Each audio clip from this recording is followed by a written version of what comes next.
ஸ்ரீ குருப்யோ நமஹ.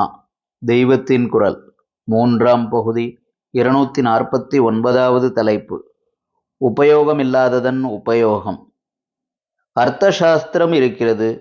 அது சமூகத்தில் நாம் இருக்க வேண்டிய ஸ்தானத்தையும் பழக வேண்டிய முறைகளையும் தெரிவித்து டெய்லி லைஃபுக்கு, அன்றாட வாழ்க்கைக்கு உபகாரம் செய்கிறது. வயிற்றை கழுவிக்கொள்ள வழிகாட்டுவதும் அதுதான். கிருஷி சாஸ்திரம் என்பதாக உழவு தொழிலை சொல்லும் ஒன்று இருக்கிறது. பாகசாஸ்திரம் என்று சமையல் கலையை சொல்லிக் கொடுக்கவும் ஒரு சாஸ்திரம் இருக்கிறது. இவற்றால் நம் வயிறு நிரம்புகிறது. பகையை தீர்த்து கொள்ள யுத்த சாஸ்திரமான தனுர்வேதம் இருக்கிறது. ஷரீரத்துக்கு வரும் கஷ்டத்தை நிவிருத்தி செய்து கொள்ள ஆயுர்வேதம் உபகரிக்கிறது. இப்படியெல்லாம் வயிற்றுக்கும் உபயோகமில்லாமல் பகை, கஷ்டம் முதலியவற்றை நிவிருத்தி செய்து கொள்ளவும் பிரயோஜனப்படாமல் இருக்கிற ஒரு சாஸ்திரம்தான் இப்போது சப்ஜெக்டாக எடுத்துக்கொண்டிருக்கிற காந்தர்வ வேதம். நன்றாயிருக்கிறதல்லவா? இன்ட்ரோடக்ஷன், விஷய அறிமுகம். இப்படி கேட்டபின் ஸ்ரீ பெரியவர்கள் சிறிது பொழுது பேசாமலே உட்கார்ந்திருக்கிறார்கள். பிறகு சிரித்து கொண்டு தொடங்குகிறார்கள். ஒரு யுட்டிலிட்டியும் இல்லாத ஒன்றைத்தான் விஷயமாய் எடுத்துக்கொண்டிருக்கிறேன் என்று நான் சொல்லிவிட்டு உங்கள் ரியாக்ஷனுக்காகத்தான் கொஞ்ச நேரம் பேசாமல் உட்கார்ந்திருந்தேன். இப்படி நான் சொன்னவிட்டும் இந்த மாதிரி உதவாக்கரை சமாச்சாரத்தை சொல்லவா உங்கள் பொழுதை வீணாக்குகிறீர்கள்? இதற்கு நாங்களும் எங்கள் டயத்தை வேஸ்ட் செய்து கொண்டு உட்கார்ந்து கேட்டுக்கொண்டிருக்கணுமா என்று உங்களில் யாரும் கேட்கவில்லை.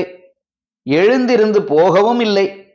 ரொம்பவும் ஆர்வத்தோடு அப்படிப்பட்ட யூஸ்லெஸ் சமாச்சாரம் என்னதான் என்று தெரிந்து கொள்ளலாமே என்று நீங்கள் உட்கார்ந்திருப்பது உங்கள் முகத்திலிருந்தே தெரிகிறது.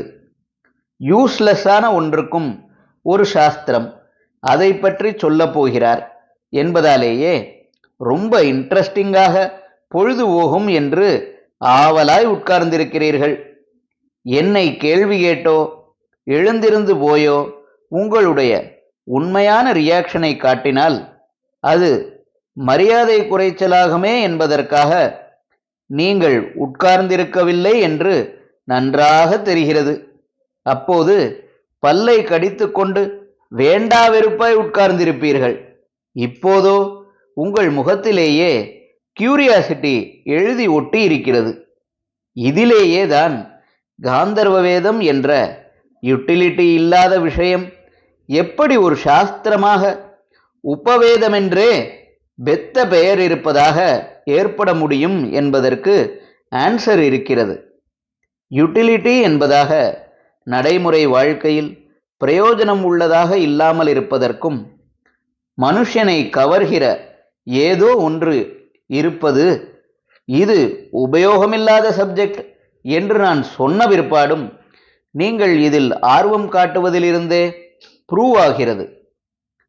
இதை பற்றி கேட்பதால் உங்களுக்கு பசி ரொம்ப போகிறதில்லை, ரூபாய் வரப்போகிறதில்லை, பகையோ வியாதியோ தீரப்போகிறதில்லை. ஆனாலும் சுவாரஸ்யமாக பொழுது போகும் என்பதற்காக உட்கார்ந்து கொண்டிருக்கிறீர்கள். இதிலிருந்து யுட்டிலிட்டி இல்லாததிலிருந்தும் மனுஷனின் அறிவும் மனசும் எதையோ ஒன்றை பெற்று ஒரு நிறைவை, சந்தோஷத்தை அடைய முடியும் என்று தெரிகிறது.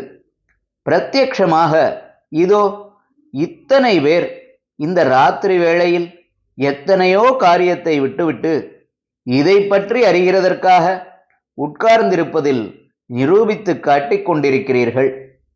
இரண்டாவது, இன்னொன்று தெரிவது, சுவாரஸ்யமான பொழுதுபோக்கு மனுஷனுக்கு அவசியமாக, அத்தியாவசியமாக இருக்கிறதென்ற உண்மை.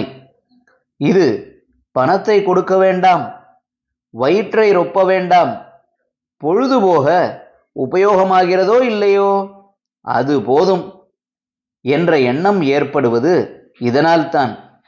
இப்படி பொழுதுபோக்காக மனசுக்கு ஒரு நிறைவையும் உற்சாகத்தையும் தருவதாக உள்ள சங்கீதத்தை தான் காந்தர்வ வேதம் என்று பெயர் கொடுத்து தந்திருக்கிறார்கள். ஹரஹர சங்கர, ஜெய ஜெய சங்கர, தெய்வத்தின் குரல் மேலும் ஒலிக்கும்.